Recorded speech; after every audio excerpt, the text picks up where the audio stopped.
What's going on, everybody? Thank you all for tuning in. Man, it feels like I haven't been here in a minute, but this is the Juicebox Heroes podcast. I'm one of your hosts, PK, and as always, Homer Chris, Sweet Bee Bones Bryles is with us, fellas. Thank y'all for holding it down on the last episode. How has the week been? Honestly, man, all I got was mail pouring in from all the listeners saying, "Hey, where's PK? Is he okay?" And I'm like, "Yeah, he'll be fine. He'll be back." But really, I got zero messages. You know, life moved on. Nobody cared. I also figured that as well. I almost thought about wearing the river hat in your honor, but I didn't want to get. I didn't want to get upset about that. So actually. But honestly, man, it's been a slow week as far as, of course, Astros news. We're getting little bits here and there. Got a big weekend coming up for Little League stuff. But besides that, man, that's about it. Browse, how's everything going with you? To quote the dude, it's been strikes and gutters. So, yeah, no, it's but honestly, it's just been same old, same old. Nothing too busy or fun to report. You know, obviously, we do have some interesting stuff coming up. Spring training is 11 days away now. Thank God. Come on, baseball season. That's all I'm going to say. So, PK, how about you, buddy?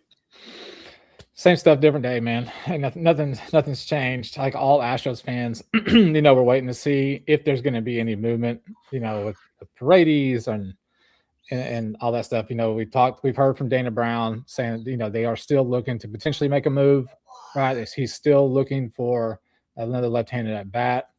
The trade talks, the rumors have kind of quieted down a little bit for Paredes, especially with the Red Sox. I still think, this is not breaking news. It's not going out on a limb, but it really is a coin flip. If he gets moved or not, if it happens, I would say during, spring training, if it does. But yeah, man, I'm ready for baseball season, right? The Texans got destroyed a couple weeks ago. And once that game ended, it was focus all on Astros baseball, 100%. Like, let's go. Chris is going to be doing a live remote for us in another month, right? In about a month? Yes, March 10th. March 10th, I will be on site, boots on the ground at Cacti Park in West Palm Beach, and I'll just try to make sure that the family stays out of the frame. So we'll see how that goes. No, I'm looking forward to getting you on while you're there, man. It's going to be pretty badass. He's talked about that for these couple last 2 years at least. So looking forward to having him, plug in while he's there, and maybe he'll swing something while he's there with a player. We'll see. But yeah, man. See what I can do. It's been pretty quiet. I mean, we all know, right? I mean, there's several small things. You've got Altuve and Correa, basically announcing that they weren't going to be playing in the WBC, right? We'll go over that here in a minute, and kind of why that happened, and how do you feel as an Astros fan, which I think most Astros fans probably feel the same way that we do, right? Maldonado, he got a managing gig in Puerto Rico, right? All right. Good for him. And let's see. Yeah, I mean, like that's really kind of like the topics. That's like the news besides the Dana Brown. Well, you had the Astros. They made a trade, or they're about to finalize a trade. That happened a few minutes before we went on live. So there's that. Hit it with the breaking news. Well, I wasn't prepared for it. Yeah, so now I got to pull it up. So Astros and the Giants make a trade. Trying to think off the top of my head because I didn't have it pulled up. They acquire, I think his last name is Teng. And we gave Teng, Teng, and we gave up like a minor league catcher for him. So if you have it, you can take the floor. Don't let me sit here and struggle. With the Astros have traded right-hand pitcher Kai-Wei Teng, Teng, Teng, to the Giants in exchange for minor leaguer Jansel Villarreal. That is, let's see, Teng was shown a potential in the majors, will compete for a roster spot in Houston as they look to bolster their pitching depth. So there's your trade. There's some news for the Astros. There you go. And I do want to point out real quick, like when Chris and I went and had our media day with the Sugarland Space Cowboys, the nice part about that was they handed us a media packet to how to pronounce every single person's name and their entire history. So that definitely would have been helpful right about now. But yeah, we'll go from there. That's my comment. Yeah, I mean, clearly, 30 seconds. Yeah, he's 27. Yeah, I mean, clearly this is a depth 24 move. and 25 with the Giants. Yeah, it's a depth move for sure. Across the season, he appeared in 12 games, including 7 starts, 2-4 record with a 7.30 ERA over 40 2/3 of an inning. Ooh, that's a big Put him in the no lab. bueno. Put him in the lab, baby. We'll just chalk this up as another one of those low risk, high reward type of trades.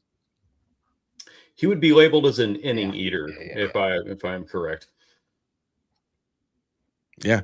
Oh, so that and a high definitely ERA not guy. the needle mover that Astros fans were hoping for, but hey, at least it's something.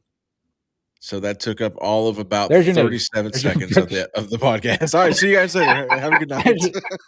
And we're out. Tuning in. We'll see you on Sunday. But no, man, look, let's get into this Altuve Correa thing with the WBC. We all know it's coming up in a month, right? Early Beginning of March. Yeah, about a month. Yeah. We all know what happened with Altuve playing in that, 2 seasons ago.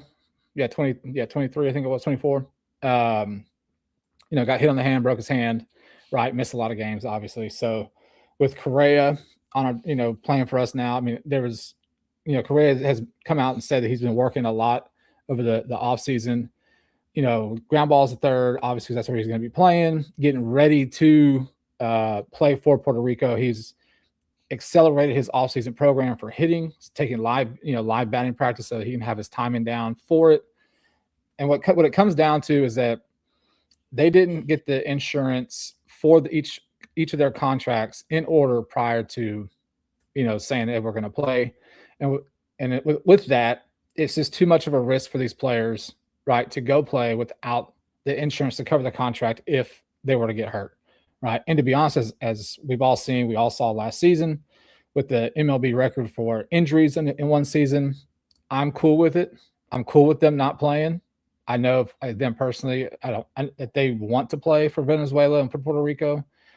But from the Astros perspective, I think it sucks for them, but it's great for the Astros.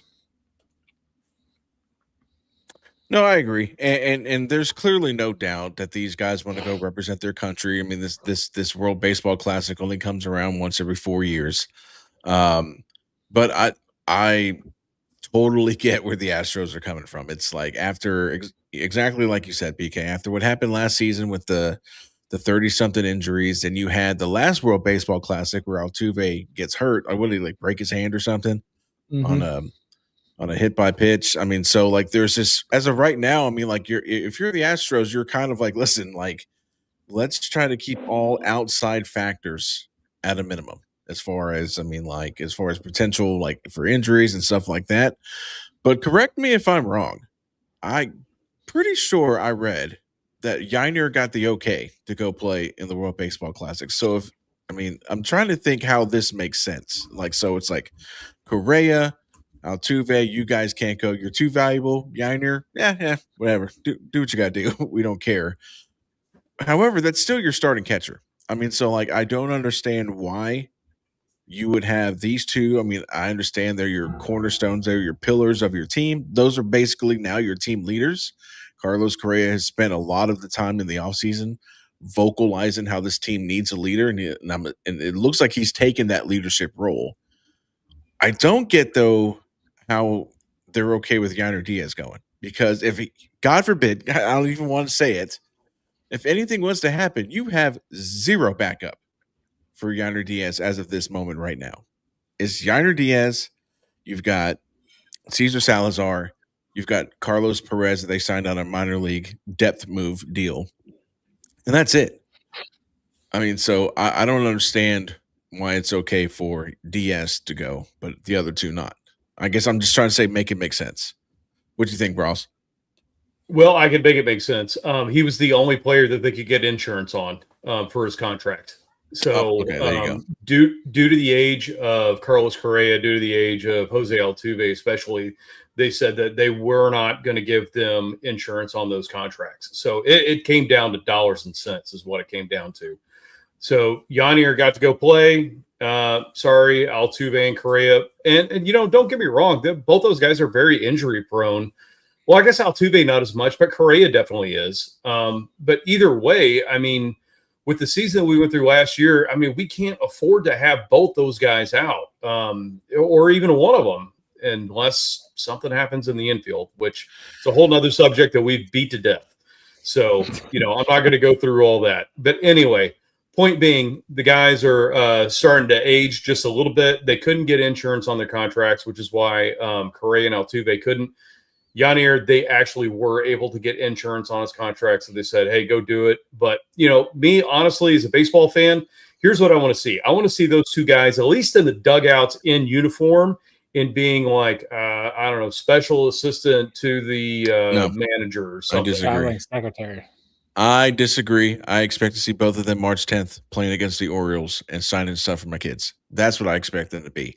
And here's and PK, we'll get your feedback on this, but real quick, I get that they have the insurance on Yainer Diaz, and I'm not saying that if Diaz goes and plays in the WBC that he's going to get hurt. However, at least as of right now, if Altuve, God forbid, Correa, God forbid, they get hurt, you still have Isaac Paredes to back up either one of them. If Diaz gets hurt, you have a massive Titanic drop-off. And again, this is Yainer Diaz. You don't have the depth behind Yainer Diaz that you have with Correa and Altuve. So if you let him play, and again, I'm not saying if you play for the WBC, you're going to get hurt. However, if you do get hurt, what good is this insurance? That's great that, okay, you may not have to pay him as much. However, Cesar Salazar now, and him and Carlos Perez are your two catchers on your roster. Cool. And Isaac doesn't carry catcher's gear in his bag either. He does not. Well, I think then, if that scenario plays out, then you're really kicking like all four tires on Christian Vasquez, like really quick, right? Like that's what you're doing. Now, how I mean, like everything I saw was all insurance related, like Braz was saying, like that's all it was. It has nothing to do with. I don't think the Astros. I think the Astros obviously prefer for them not to play. But everything that I've read and seen has been insurance related. The Yainer thing, you're right though, Chris. Like if God forbid, if he gets, a hamstring or anything, right? You're in a bind. I mean, you're in a bind right now. You need more depth as in your catcher position, right? That's why the Astros have kind of looked at possible Christian Vasquez, reunion, right? So, I mean, they know what's there, but I think, man, maybe Yainer goes over there and he gets all the crappy at-bats out early, gets his timing in for late April. You know what I'm saying? Maybe. I'd be good with that. No, I agree. I just, like I said, I mean, I hope maybe he goes over there and that's the refresher that he needs. I mean, I don't think, are they in the group that's playing in Houston? I don't think they are. No, they're in LA. Oh no, wait, Venezuela, Miami. I thought. Yeah. Okay, so no, you're right.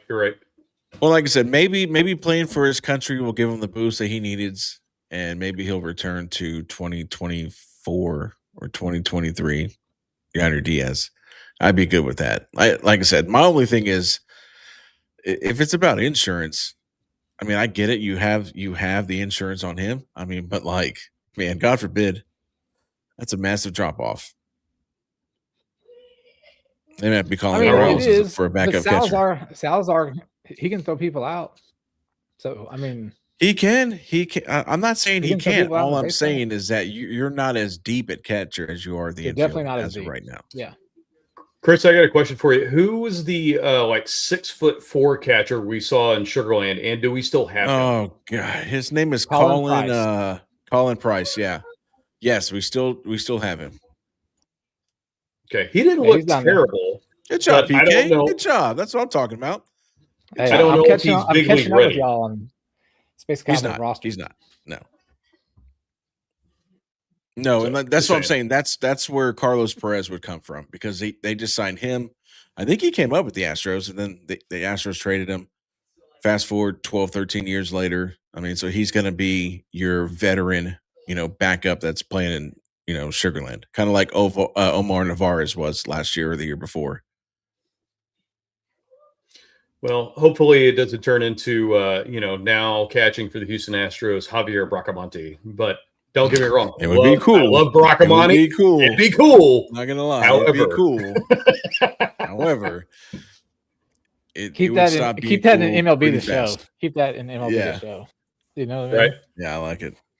All right. So from one catch from active catchers to former Astros catcher Machete, he was announced as the manager. I'm going to butcher this team. Indios de Mayagüez, Mayagüez, Puerto Rican Baseball Club, and the Roberto Clemente Professional Baseball League in Puerto Rico.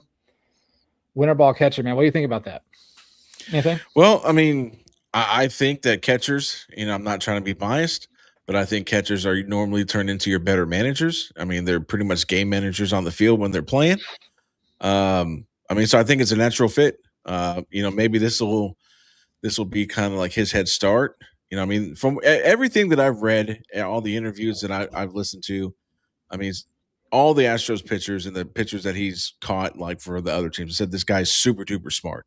As far as game awareness, stuff like that.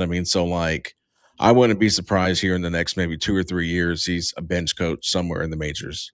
So it doesn't surprise me. He was a hell of a defender. He called a great game. There's a reason why Dusty Baker said, "Cool story, Yiner. We're going to roll with, Maldonado." Like I said, it doesn't surprise me at all. Yeah, you nailed it on the head, man. And Chris, as being a former catcher, you can attest to this too. Like the catcher is the field general to begin with, like out there. So it's like the guys like Maldonado that are out there calling a fantastic game, whether they can physically perform or not. You see all these guys, and it doesn't really matter what the batting average is. We've seen 2 former Astros catchers, Brad Ausmus and Kevin Cash, both out there managing big league squads. So I wouldn't be shocked if Maldonado takes that from just, a little independent league or something like that, and then very quickly moves up the ranks. And then you see him actually as a manager of one of these teams coming up pretty soon. So anyway, real quick, you forgot one Astros catcher who's now a manager. That would be also Scott Service. There you go. Yes, Scott Service. Well, and Ausmus is a bench coach for the Yankees, I think. Okay, nobody cares. And he managed the Tigers at one point. Ausmus. Yeah, he managed the Tigers, the Angels, and now he's a bench coach. It. It's catchers. Kevin Cash. Kevin Cash was a catcher. Tampa Bay, right? You see it all over the league. Yeah. I don't think Tony Eusebio got a coaching gig, which is unfortunate. I think he got the call. If he did, he's not. He wasn't in the bigs. How about that? I'll remember put some respect on Eusebio's name. Hey, I'm not. Put some respect on that man's name. That dude had awesome. a hellacious mustache and a hellacious chaw in his mouth every time. Oh, that's that's very true too. Yeah, like a ping pong ball inside his. That's right. Side of his mouth. That's right. Oh man, yeah. So look, that was just not a lot of news going on. Not a lot of news. There's been some things going around X, all-time Astros lineup, position by position. It's not gonna. If you really sat and thought about it, the roster of that 1 through 10, including your DH, is players from like 2017 to now, right? With a couple of guys, that you could put in center field. The most consistent one I've seen in center field for all-time Astros has been Cesar Cedeno. The rest of the guys are all. That's very hard to. That's hard to make it's hard to make an agreement against Cedeno not being in center field. Now granted, we're about to reach a point of Astros baseball history where we might lose some people, but dude, Cesar Cedeno, if for you younger people, and that's fine. Hey, we're all here for the love of the Astros, so it's all good. That dude was a hell of a baseball player. hell of a baseball player. And, some of y'all just, were born too late. Didn't get a chance to see him play. I did see a bunch of cheating, though. Like, I will say, I saw some people moving Altuve to DH so they can put Biggio at second, which I'm like, man, that's kind of cheating. It's smart, but it's kind of cheating. That would probably be the hardest decision for me personally. Just if you look at what he's done for the Astros, I think you give the hint slightly to Altuve for all of the postseason stuff that he did. But me personally, as an old grumpy grandpa, I can't go past Biggio, man. Biggio, to me, for my area or for my era of Astros fandom from 87 until now, I mean, that was the poster board child for the Astros was Craig Biggio for all throughout my childhood, all the way up until he retired, all the way up until he got elected to the Hall of Fame. I mean, so I get both sides. Like, I'm not going to get upset if somebody said, "Oh, we didn't have Biggio, they had Altuve." I totally get it. Where I did kind of get a little disagreeing with a lot of them was the rotation. So, I saw a lot of obviously JV, Garrett Cole.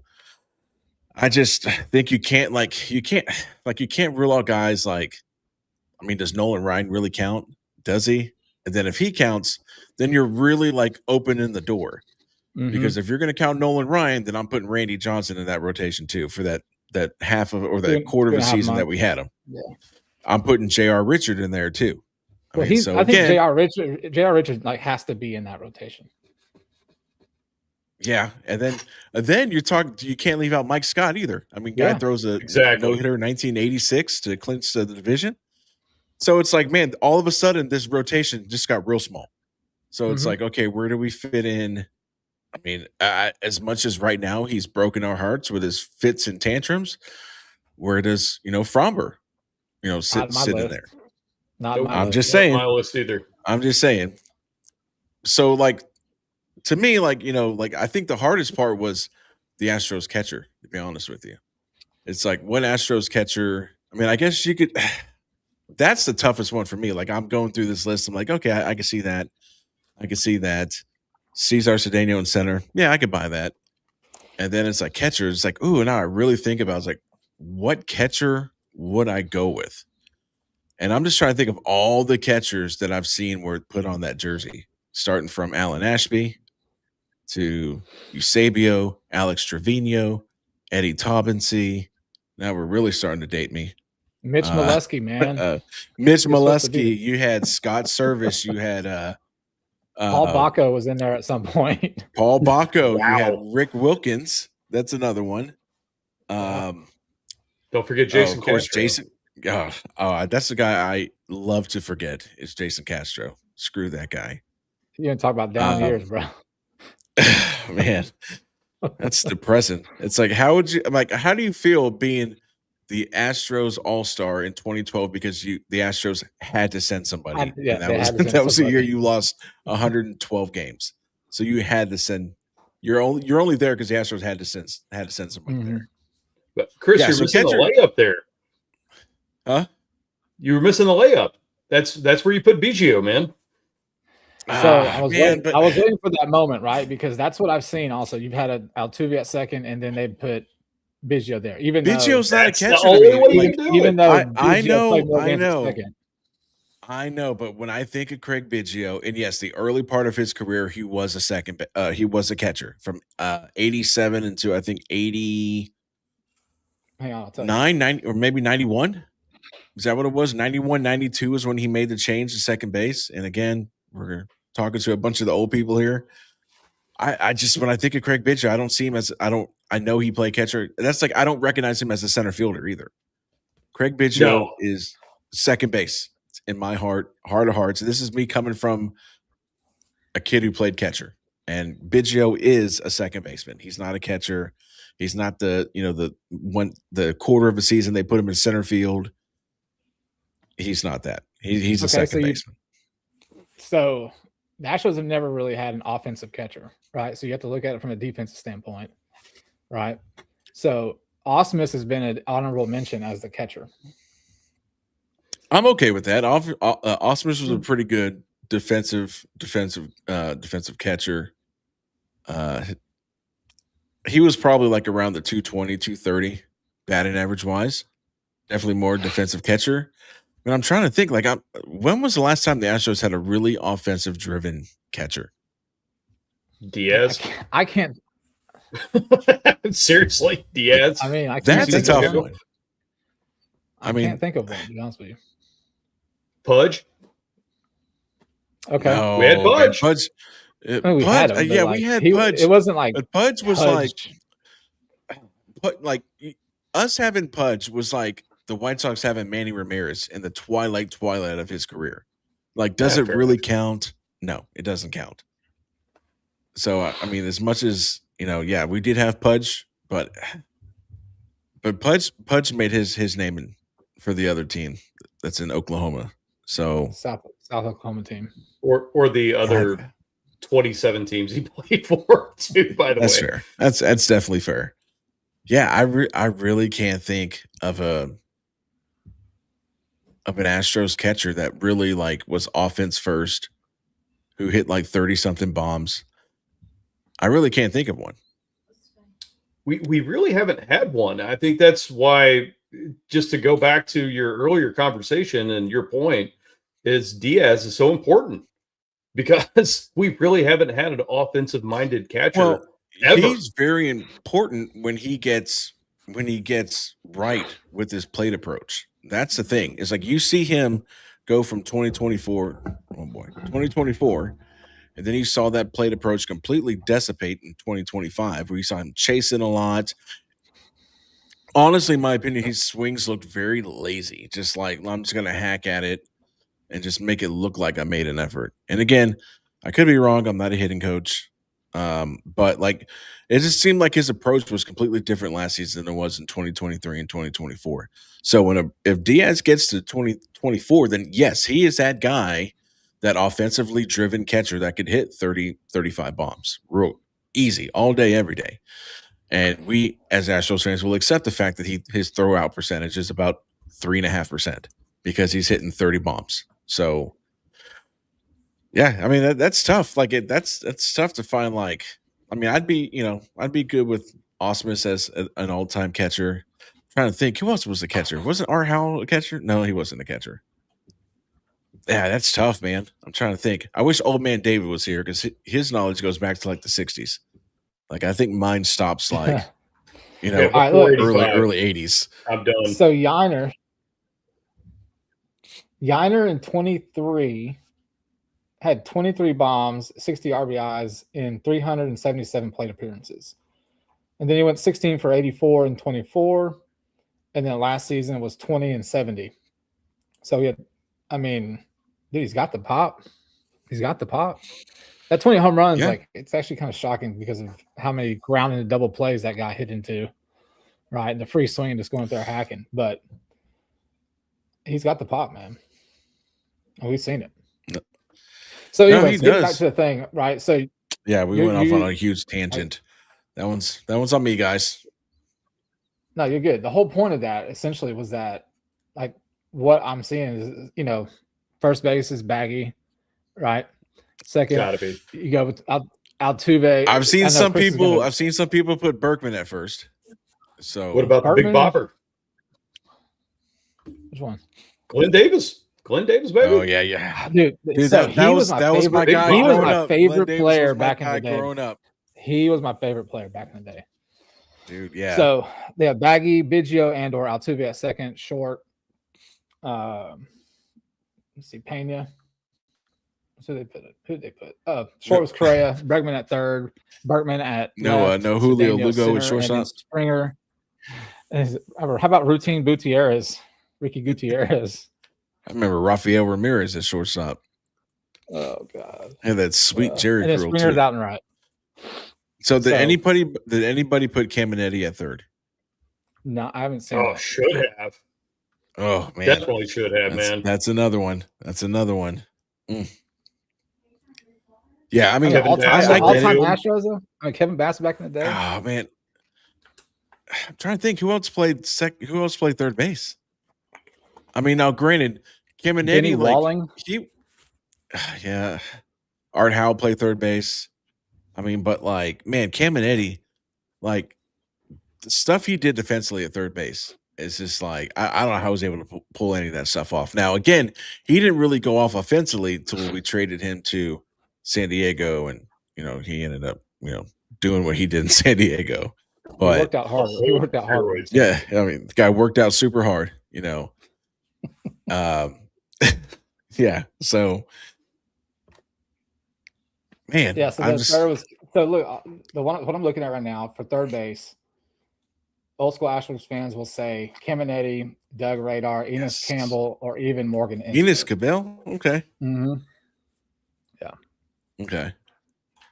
I mean Morgan. Yeah, don't I know mean- about that one. I mean, yeah, few good seasons. Yeah, I mean, let's be honest. I mean, like if this was like peak off hot stove, this thing would have lived for like half of a day.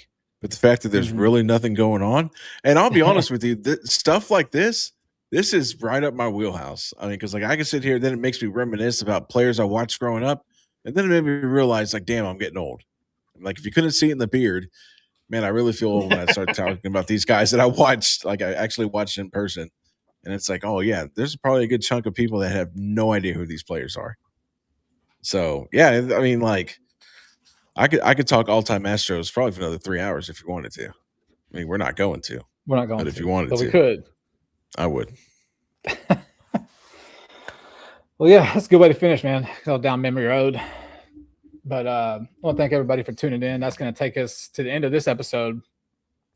We will be back on Sunday. Me and Sweet Bee Buns Bryles will. Homer Chris will not be with us. But I hope you guys have a great rest of your week. I will not. Yeah, you will not. But I hope you guys have a great rest of your week going into the weekend. Man, thank everyone for the support, for tuning in. All the people that are listening right now, we really appreciate it. So we'll be back on Sunday. This is the Juice Box Heroes. I'm PK. That's Homer Chris.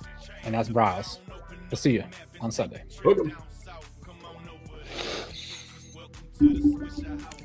Chris refuses to have. Oh, Tony a good rest Eusebio. of the week.